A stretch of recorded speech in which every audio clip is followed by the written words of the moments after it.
लेकिन अगर एक लाइन में पूछा जाए तो इस कदम से उत्तर प्रदेश भी नजर आ रही हैं, तो सहयोगी दल जो है वो काफ़ी ज़्यादा मुश्किलें बढ़ा रहे हैं योगी सरकार की, और इसका फ़ायदा जाहिर सी बात है कि अंतरकलह की जो मुसीबत इस वक्त भारतीय जनता पार्टी में देखी जा रही है, इसका फ़ायदा समाजवादी पार्टी को निश्चित। नमस्कार, मैं नाज़मीन खान और आप देख रहे हैं SPN 9 न्यूज़। उत्तर प्रदेश में 10 विधानसभा सीटों पर होने वाले उपचुनाव से पहले भारतीय जनता पार्टी के अंदर अंदरूनी कलह के बीच में केसरगंज से पूर्व सांसद बृजभूषण शरण सिंह ने अब ऐसे बयान दिए हैं जो सीएम योगी आदित्यनाथ पर भारी पड़ते हुए नजर आ रहे हैं। या कहें कि बृजभूषण शरण सिंह के ये बयान अब इस और इशारा कर रहे हैं कि योगी आदित्यनाथ से बगावत क्या अब राहें अलग करती हुई बृजभूषण शरण सिंह की नजर आएंगे। उत्तर प्रदेश में जहां भारतीय जनता पार्टी के अंदर नाराजगियों का दौर चल रहा है, जहां सीटों को लेकर दबाव बनाने की कोशिश की जा रही है, इसी दबाव के बीच में बृजभूषण शरण सिंह क्या कुछ कहते हुए नजर आ रहे हैं, देखिए जरा। मैं नहीं समझ पा रहा हूं कि किस मंशा से ये नजूल विधेयक लाया गया, और या तो बहुत अच्छे से जानकारी प्राप्त करने की कोशिश नहीं की गई, और जो मंशा दिखाया गया कि जो इस पर जो है सरकारी कामकाज होंगे या सरकार अपने उपयोग में लेगी। लेकिन जैसे गोंडा शहर है, ये पूरा शहर 70% जो है नजूल पर बसा हुआ है। आगरा है, अयोध्या है, यहाँ तक कि जहाँ तक मुझे जानकारी है कि अयोध्या के जो प्रमुख मंदिर हैं वो भी नजूल पर हैं। तो इस तरीके से एक मंदिर नहीं टूटेंगे, हजारों टूटेंगे। सरकार की मंशा ठीक है, लेकिन उनको शायद ये नहीं पता था, या उनको ये नहीं पता है कि कितने लोग बसे हुए हैं। उनको ये सरकार को या जो लोगों ये बताया गया कि नजूल के भूमि को कुछ भूमाफिया, कुछ बड़े लोग कब्जा करके रखे हुए हैं, उससे उनकी मुक्ति कराई जाए।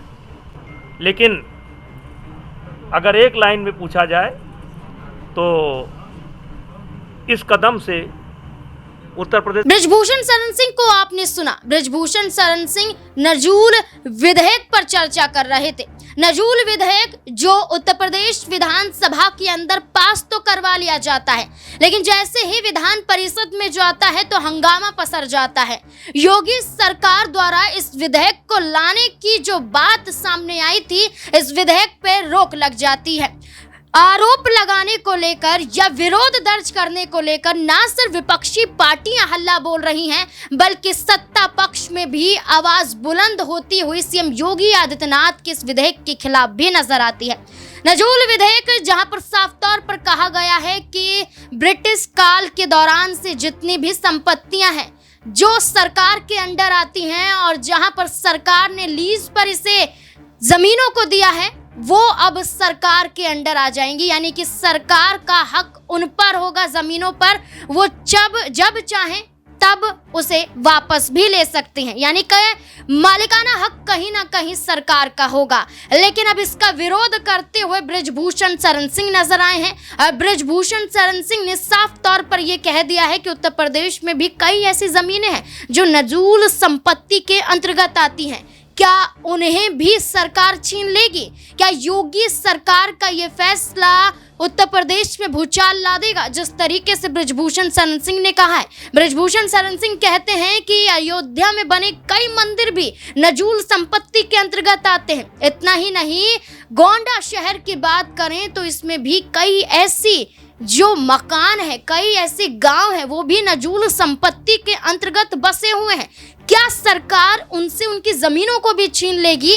योगी आदित्यनाथ के खिलाफ बृजभूषण शरण सिंह के ये बयान क्या बगावत का रास्ता अपनाते हुए बृजभूषण शरण सिंह नजर आ रहे हैं? इससे जुड़े हुए कई और तमाम सवाल बनते हैं। मेरे साथ मेरे सहयोगी सिराज मौजूद हैं। सिराज, जिस तरीके से भी मैंने बृजभूषण शरण सिंह पर बात की है, क्या लगता है आपको नजूल विधेयक के खिलाफ उनका बयान, और ये दावा करते हैं कि अगर ये लागू हो जाता है तो उत्तर प्रदेश में भूचाल आ जाएगा, क्या बृजभूषण शरण सिंह सीएम योगी आदित्यनाथ से बगावत का रास्ता अपना चुके हैं? जी देखिए नाजमीन, उत्तर प्रदेश की सियासत में बृजभूषण शरण सिंह लगातार योगी आदित्यनाथ के खिलाफ जो है बयान जारी करते हुए नजर आते हैं। और देखा जाए तो जब से सीएम की कुर्सी पर योगी आदित्यनाथ बैठे हैं तब से ही बृजभूषण शरण सिंह की दोस्ती जो है वो खत्म होती आती है। और जिस तरीके से देखा जाए तो नजूल विधेयक को लेकर के जो घमासान मचा हुआ है, ये विधेयक ऐसा था कि कहीं ना कहीं इसको लेकर के भारतीय जनता पार्टी के नेता, भारतीय जनता पार्टी के ही सहयोगी दल जो है कहीं ना कहीं आंख दिखाते हुए नजर आए थे और इसका विरोध किया था। जाहिर सी बात है, अनुप्रिया पटेल का इसमें नाम आता है, इसमें तमाम जो दल हैं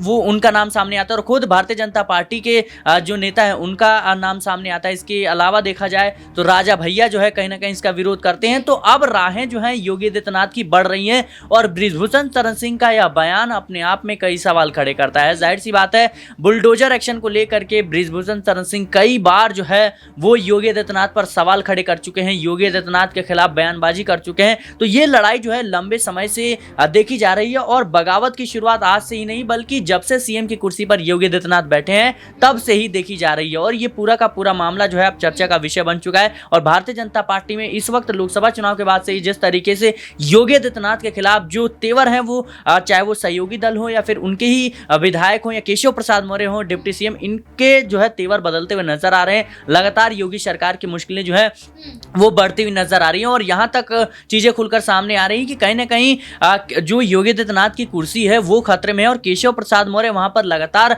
दावा ठोकने का जो है प्रयास कर रहे हैं। देखिए, ये सवाल लेना चाहूंगी, जिस तरीके से आपने कहा कि राजा भैया ने सदन के अंदर एक बयान दिया था, क्या लगता है योगी सरकार द्वारा इस विधेयक को लाना, क्या वाकई आम जनता सड़कों पर आ जाएगी? इस विधेयक को लेकर आपकी क्या समझ है? क्या ये लागू होना चाहिए या फिर ये लागू होता है तो आम जनमानस को ही समस्याओं का सामना करना पड़ेगा? जी देखिए, नजूल विधेयक की अगर बात करें तो वो संपत्तियां होती हैं जब अंग्रेजों के खिलाफ जो लोग थे आज़ादी से पहले वो विरोध करते थे या फिर उनके खिलाफ प्रदर्शन करते थे तो उनकी ज़मीनें जो अंग्रेजी हुकूमत थी वो ले लेती थी। और इसी को लेकर के जब देश आज़ाद हुआ तो ये तमाम तरह की जो ज़मीनें थी वो सरकार के अंडर में आ गई। उसके बाद से देखा गया कि उन ज़मीनों पर कई गाँव बसे, कई लोग जो है लीज पर लेते हुए नजर आए, सरकार ने उन्हें खुद दिया था। तो ये जमीन जो है उत्तर प्रदेश सरकार द्वारा ये बिल लाकर ये कहा जा रहा है कि अब जो सरकार है वो इन तमाम तरह के जमीनों को अपने हाथ में लेना चाहती है। और कहीं ना कहीं अगर गवर्नमेंट का आदेश होगा, अगर वो देना चाहती है तो आपको देगी, नहीं देना चाहती तो नहीं देगी। तो जाहिर सी बात है, इसको लेकर के सवाल उठ रहे हैं। और देखा जाए तो कहीं ना कहीं जो जमीनें हैं, नजूल जो जमीनें हैं, इसको लेकर के कई इस पर जो है गाँवें बसे हुए हैं, कई लोग हैं वो बसे हुए हैं, गुजर बसर कर रहे हैं। तो इसीलिए इसका विरोध हो रहा है कि वोट बैंक की राजनीति भी इसमें देखने को मिल सकती है। आप सोचिए कि जिस तरीके से अयोध्या में कई लोगों के जो घर थे, मकान थे, वो तोड़े गए, इसका खामियाजा कहीं ना कहीं जो है भारतीय जनता पार्टी को भुगतना पड़ा। और इसी वजह से एनडीए के सहयोगी दल और भारतीय जनता पार्टी के विधायक खुद इसका विरोध कर रहे हैं। और सरकार एक तरफ चाहती है कि इन जमीनों को लेकर के और तमाम तरह के कामों में लगवाया जाए, चाहे वो स्कूल की बात करें, अस्पताल की बात करें। लेकिन राजनीति में ऐसा संभव है नहीं, आसान है नहीं, क्योंकि आप देखिए कि कितनी सारे जो गांव है वो बसे हुए हैं उन जमीनों पर। अगर एकाएक उनको हटा देंगे तो मुझे लगता है ये पार्टी के लिए चिंता का विषय हो सकता है। देखिए, बिल्कुल चुनाव नजदीक है और चुनाव से पहले ये फैसला भारतीय जनता पार्टी पर भारी भी पड़ सकता है, इसलिए अभी इस पर रोक लगा दी गई है। लेकिन रोक के साथ साथ समाजवादी पार्टी की तरफ रुख करें तो बृजभूषण शरण सिंह के बागी तेवर और समाजवादी पार्टी का भारतीय जनता पार्टी को ऑफर देना या भारतीय जनता पार्टी में वाकई बगावत शुरू होती हुई नजर आएगी। क्या लगता है सिराज, जिस तरीके से 100 विधायक लाइए, सरकार बनाइए का दावा किया गया था केशव प्रसाद मौर्य को लेकर, क्या इसका फायदा बृजभूषण शरण सिंह, अनुप्रिया पटेल, जयंत चौधरी, ये चेहरे हैं जो सीएम योगी आदित्यनाथ के खिलाफ लगातार बयान देते हुए नजर आ रहे हैं। चाहे आरक्षण का मुद्दा हो, चाहे नजूल विधेयक का मुद्दा हो, चाहे नेम प्लेट को लेकर यहाँ पर बात हो, लेकिन उत्तर प्रदेश में सहयोगी दल ही आंख दिखाते हुए नजर आ रहे हैं। क्या लगता है समाजवादी पार्टी को इसका फायदा मिलता हुआ नजर आएगा? जी बिल्कुल, मुझे लगता है फ़ायदा ज़रूर मिलेगा, क्योंकि ज़ाहिर सी बात है जिस तरीके से योगी आदित्यनाथ की तमाम वो काम है जिसको जो है कहीं न कहीं खारिज करते हुए नज़र आ रहे हैं सहयोगी दल। आप देखिए कि कांवड़ यात्रा को लेकर के जो नेम प्लेट का विवाद था, उसके खिलाफ जो है सहयोगी दल नज़र आए थे। जयंत चौधरी ने खुले तौर पर कहा था, जेडीयू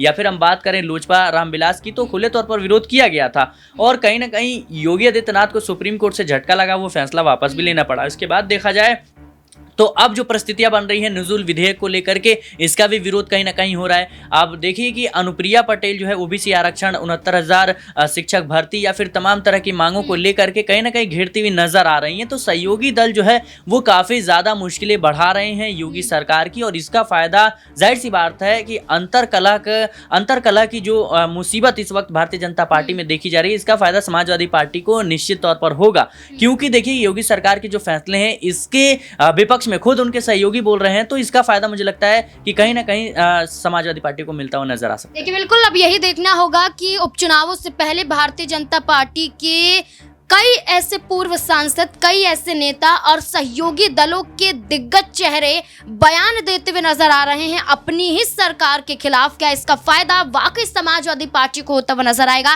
क्या उपचुनावों में समाजवादी पार्टी 10 की 10 विधानसभा सीटों को जीत लेगी? इस मुद्दे को लेकर आपकी क्या राय, कमेंट सेक्शन में जरूर बताएं। देखते रहें SPN9 न्यूज। धन्यवाद।